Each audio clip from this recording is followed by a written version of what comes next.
The Fukushima catastrophe is probably the worst nuclear disaster in human history. It's certainly worse than Chernobyl. The contamination from Fukushima has gone as far south as Tokyo.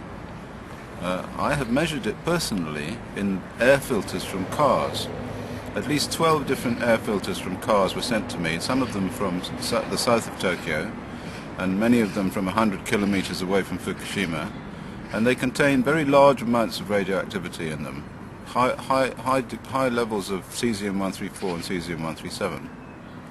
So we can conclude without any doubt that that area, up to 200 kilometers, maybe more, away from the catastrophe site, has been seriously contaminated with radionuclides. Now, if the cars are breathing this material, then so are the people, and so are the children.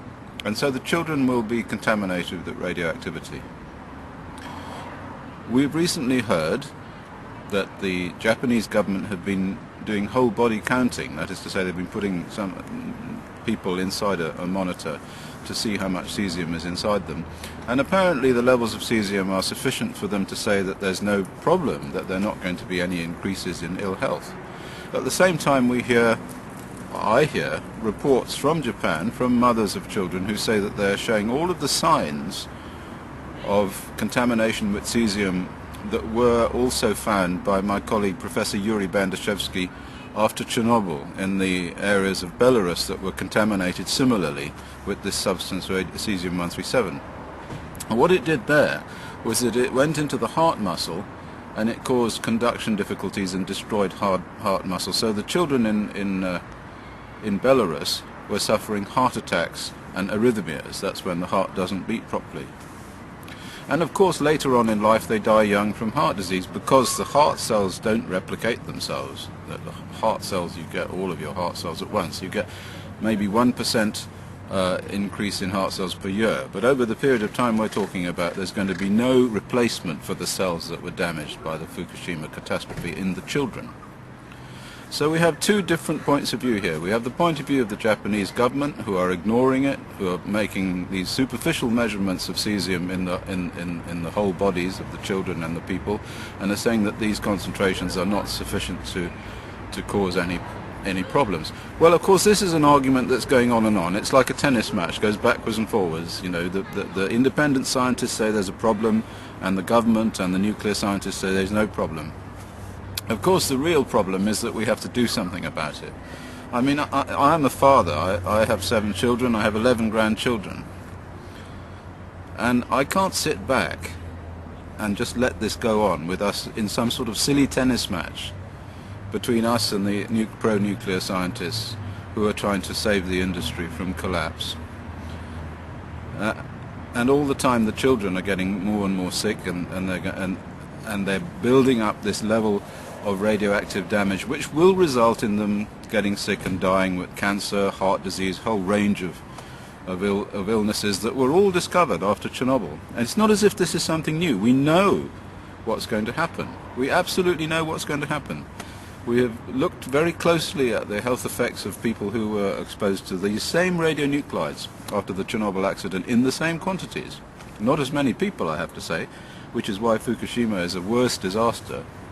So I decided we had to do something, and I was contacted by some people in Japan who said, what can we do? So instead of just moaning about it, we decided to do something. Now, there are actually some things that we can do.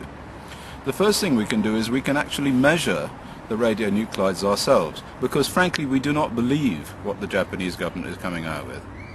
We don't think that they're right. I mean, I've measured more radioactivity in a car air filter than they are measuring in a child. And the car breathes air in the same way as the child breathes air, so I don't really believe what they're saying. That's the first point. So we need to have independent testing. And secondly, we need to try and do something about these children who are being contaminated. There are two things we can do. The first thing is we can take them away from the areas of contamination and put them somewhere where it's reasonably safe. But that leads us to another problem, because what's happening now, as I'm told, is that the Japanese government are trucking radioactive material from the Fukushima disaster area, where it's contaminated, all over Japan. And even as far south as the south of Japan, we're now getting reports of radioactive material being taken all the way to the south of Japan to be burned. Now, what possible reason could there be for burning it as far away as that? I'll tell you the reason. It's really quite sinister and horrifying. The reason is this, that eventually when these children start to die from leukemia, from other cancers, from heart disease, from whatever, their parents are going to want to go into court. They're going to want to sue the Japanese government, and they're going to want to have to say, in order to do that, these children were contaminated, and that's why they've got high levels of cancer. But of course, the only way that they can say that they've got high levels of cancer is to have a control group in an area that's not contaminated. For example, the south of Japan. So I believe that the project to take this material and burn it all over Japan is to destroy all of Japan, is to increase the cancer rate in the whole of Japan so that there will be no control group to which you can compare these children in the Fukushima area. So that's that point. So we want to take the children away anyway into some safe area. That's what we want to do. But the second thing that we can do, and this is also quite important, is we can try and block the material. We can try and block the absorption of the cesium and the absorption of the strontium-90 and the plutonium and the other substances that are not being measured, incidentally. You have to wait a minute now because there's a train passing. I'm sitting on a children's playground here in Sweden. This is in Stockholm. And I decided to talk to you from here, from Stockholm, where there is a significant amount of radioactivity as well, I have to say, in the Baltic Sea. I measured this myself, but that's another question. So the second thing we can do is we can try and block the ingress of the radioactivity into the child's body. Now we know that we can do this with iodine, because iodine goes to the thyroid gland. We give stable iodine, or at least we're supposed to. It turns out the Japanese government didn't. And then it stops the bad iodine, the radioactive iodine, from binding to the same sites. And you can do the same thing with the other radionuclides. For uranium and plutonium and strontium-90, which are the most serious, and all of which they're not measuring, incidentally, and none of which can be measured with a whole body counter, because they're alpha emitters or beta emitters, we can block their attachment to the DNA by giving large amounts of calcium and magnesium, which binds to the DNA and keeps the strontium and the uranium off the DNA. So that's one thing that these children can do. They can take a tablet every day of stable calcium.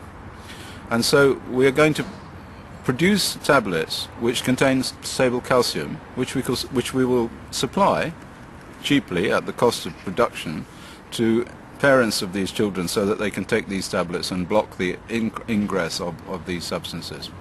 And we're also working on another tablet which will block the ingress of cesium-137.